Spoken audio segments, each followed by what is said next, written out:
लड़कियों की तस्करी और धर्मांतरण का एक भयावह सच। फातिमा उर्फ शालिनी की दास्तान। ये कहानी किसी फिल्मी स्क्रिप्ट का हिस्सा नहीं, बल्कि एक कड़वी सच्चाई है जो हमारे देश की युवा लड़कियों को बहला फुसलाकर विदेशों में भेजने और उनके साथ किए जाने वाले जघन्य खेल को उजागर करती है। आज की युवा पीढ़ी को इस कहानी से बहुत कुछ सीखने को मिलेगा। कहानी की शुरुआत होती है फातिमा उर्फ शालिनी से, जो जांच अधिकारियों के सामने डरी सहमी बैठी है। उसे अफगानिस्तान बॉर्डर के पास पकड़ा गया है और वहीं से वो अपनी जिंदगी की पूरी दास्तान अधिकारियों को सुनाती है। वो बताती है, मैंने आईएएस ज्वाइन कब किया, इससे पहले ये जानना जरूरी है कि मैंने ऐसा किया क्यों। एक मासूम शुरुआत।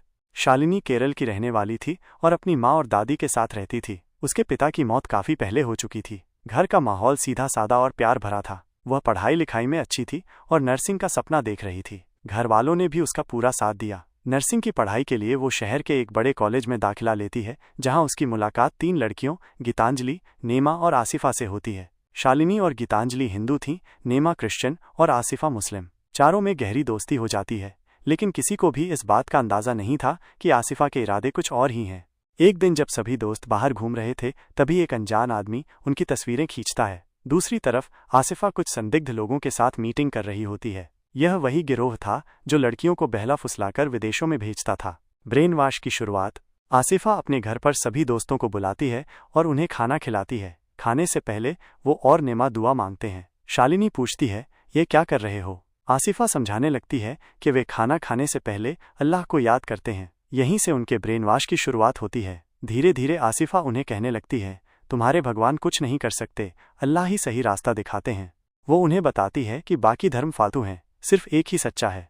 आसिफा का घर हॉस्टल के पास था, बाकी सबका घर दूर, इसलिए वो सबको अपने घर में रहने के लिए कहती है ताकि बार बार आने जाने की परेशानी न हो। लेकिन असल में वह घर एक जाल था जहां लड़कियों को फंसाया जाता था। वह उन्हें अपने भाई रमीज और अब्दुल से भी मिलवाती है, जो नकली रिश्तेदार थे। वे भी अल्लाह, धर्म और जन्नत की बातें दोहराते। धीरे धीरे शालिनी और बाकी लड़कियों को ये सब अच्छा लगने लगता है, पर असल में ये सब ब्रेन वॉश था जिसकी उन्हें भनक तक नहीं थी। जीवन का भयानक मोड़। कहानी में एक समय कूद होता है। अब शालिनी फातिमा बन चुकी थी। उसकी शादी भी हो गई थी, लेकिन रमीज से नहीं, बल्कि इशाद नाम के शख्स से। दोनों अफगानिस्तान में थे और सीरिया जाने की फिराक में थे। जैसे ही वो अफगानिस्तान में दाखिल होती है, उसे चारों तरफ कटी हुई लाशें, सिर और हिंसा ही दिखती है। ये देखकर फातिमा को उल्टी आ जाती है और तब हमें पता चलता है कि फातिमा दरअसल गर्भवती है। फातिमा का पति अफगानिस्तान में रहकर मिलिटेंट की ट्रेनिंग ले रहा है। वहाँ का माहौल बहुत ही खौफनाक था। औरतों को जैसे इंसान नहीं, कैदी समझा जाता था। लिपस्टिक लगाने पर भी जान से मारे जाने का डर रहता था। आज़ादी नाम की कोई चीज़ नहीं थी। छल और विश्वासघात का गहरा जाल। कहानी फिर वर्तमान में लौटती है। फातिमा अब दूसरों को अपने नए मजहब के बारे में सिखाने की कोशिश करती है, मगर आसिफा के बॉस गुस्से में हैं। कहते हैं, इतना टाइम हो गया, अभी तक ये तीनों पूरी तरह से कन्वर्ट क्यों नहीं हुई? तभी आसिफा एक चाल चलती है। वह प्लान बनाती है, जब तीनों लड़कियां मॉल जाती हैं तो कुछ लड़कों को भेजती है। वे लड़के जानबूझकर उनसे बदतमीजी करते हैं, कपड़े तक फाड़ देते हैं और मॉल में लोग बस तमाशा देखते रहते हैं। कोई मदद नहीं करता। रोते हुए तीनों वापस हॉस्टल लौटती हैं। आसिफा कहती है, ये सब इसलिए हुआ क्योंकि तुमने हिजाब नहीं पहना था। क्या कभी सुना है कि किसी हिजाब वाली लड़की से कोई ऐसी हरकत करता हो? ये सुनकर तीनों लड़कियां बहुत प्रभावित होती हैं। उन्हें लगता है, चलो हिजाब से तो कम सेफ महसूस करेंगे।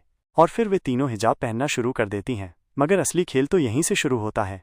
अब वे धीरे धीरे इस्लाम की तरफ झुकने लगती हैं। गीतांजलि और अब्दुल के बीच नज़दीकियां बढ़ती हैं। अब तक जिन बातों को वे बकवास मानती थीं, अब उन्हीं पर भरोसा करने लगी थीं। कुछ दिन बाद शालिनी और गीतांजलि अपने घर जाती हैं। घरवाले चौंक जाते हैं।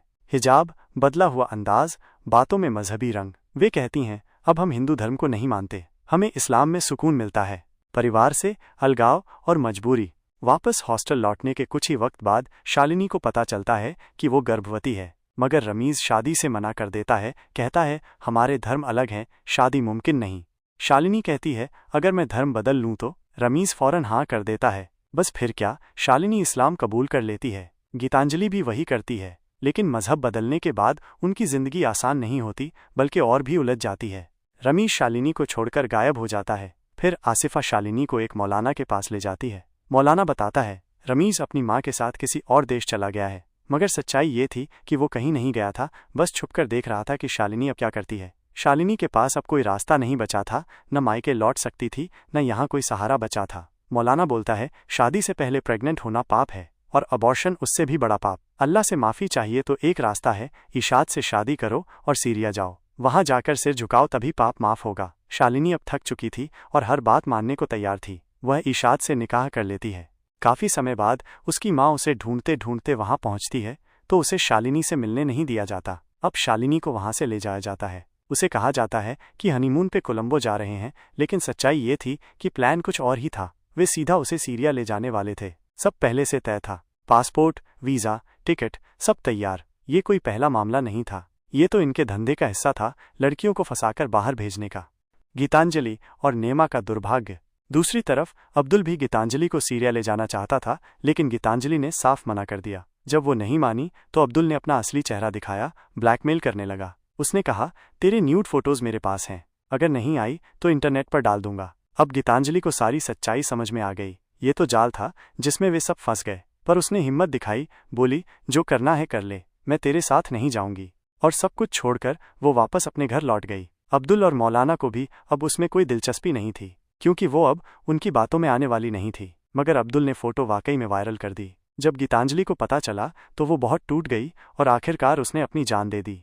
उधर अफगानिस्तान में नेमा ने शालिनी को फ़ोन किया। नेमा ने पूरी सच्चाई बताई, ये सब धोखा था, आसिफा ने हमारे साथ खेल खेला। गीतांजलि अब नहीं रही। नेमा ने अपनी आप बीती भी बताई, एक लड़के से मिलवाया गया, ड्रिंक में नशा मिलाया गया और फिर मेरे साथ गैंगरेप हुआ। ये सब सुनकर शालिनी हिल जाती है, लेकिन फिर भी उसे इरशाद पर भरोसा था। कुछ वक्त बाद शालिनी एक बेटे को जन्म देती है। उसकी सबसे पहली ख्वाहिश होती है अपनी माँ को ये बात बताना। कॉल तो रिस्की था, इसलिए उसने एक औरत के फ़ोन से मैसेज भेज दिया, लेकिन जैसे ही वो औरत बाहर जाती है उसे गोली मार दी जाती है। शालिनी समझ जाती है कि अब यहाँ रहना मौत को दावत देने जैसा है। किसी तरह जान बचाकर शालिनी अपने घर लौटती है। कुछ दिन सुकून से बीतते हैं, फिर इरशाद के कुछ लोग आते हैं और बताते हैं इरशाद शहीद हो गया है।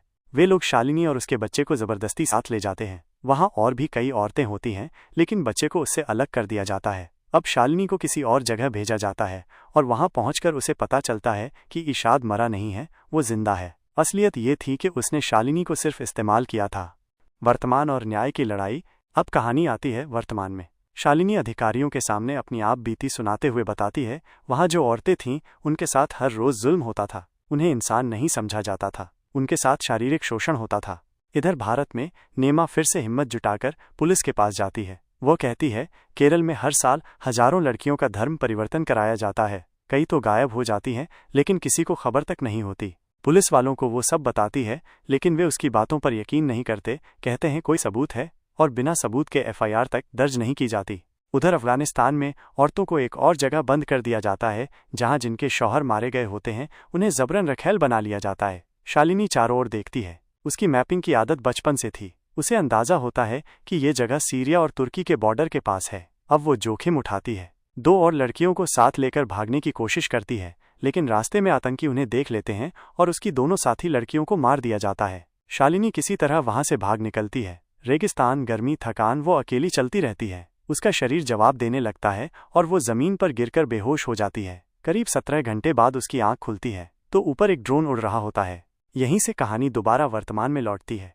शालिनी अब अफगानिस्तान की आर्मी की कस्टडी में होती है। अधिकारियों के सामने वो पूरी कहानी सुना चुकी होती है। वो कहती है, अगर आप मुझे इंडिया भेज दें तो मैं उन सभी लोगों के नाम, चेहरे और ठिकाने बता सकती हूँ जो इस पूरे नेटवर्क में शामिल हैं। लेकिन लेडी अफसर कहती है, तुमने आतंकी ट्रेनिंग ली, फेक पासपोर्ट पर 3 देशों की सरहदें पार की, 1 साल तक एक आतंकी के साथ रहीं, तो हम तुम्हें कैसे बेगुनाह मान लें? तुम्हें भारत में भी सजा मिलेगी, लेकिन हम वादा करते हैं तुम्हें सुरक्षित जेल में रखा जाएगा और तुम्हारे बच्चे की तलाश भी की जाएगी। इसके बाद शालिनी को एक आखिरी बार अपनी माँ से कॉल करने का मौका दिया जाता है। माँ फ़ोन उठाती है, रोते हुए पूछती है, बेटा तू ठीक है ना? शालिनी कुछ पल चुप रहती है, फिर धीमे से कहती है, हाँ माँ, मैं ठीक हूँ, जल्दी आने की कोशिश करूँगी। लेकिन सच ये था कि उसकी आवाज़ में सिर्फ खालीपन था। उसकी माँ को नेमा पहले ही सारी सच्चाई बता चुकी थी। अब शालिनी को जेल में ले जाया जाता है। वहाँ एक छोटी बच्ची उसका हिजाब खींचकर आग में डाल देती है। शायद ये इशारा था कि अब शालिनी को किसी नकाब की ज़रूरत नहीं रही। वह अब किसी और की दी हुई पहचान नहीं, बल्कि अपनी असली पहचान को अपनाती है।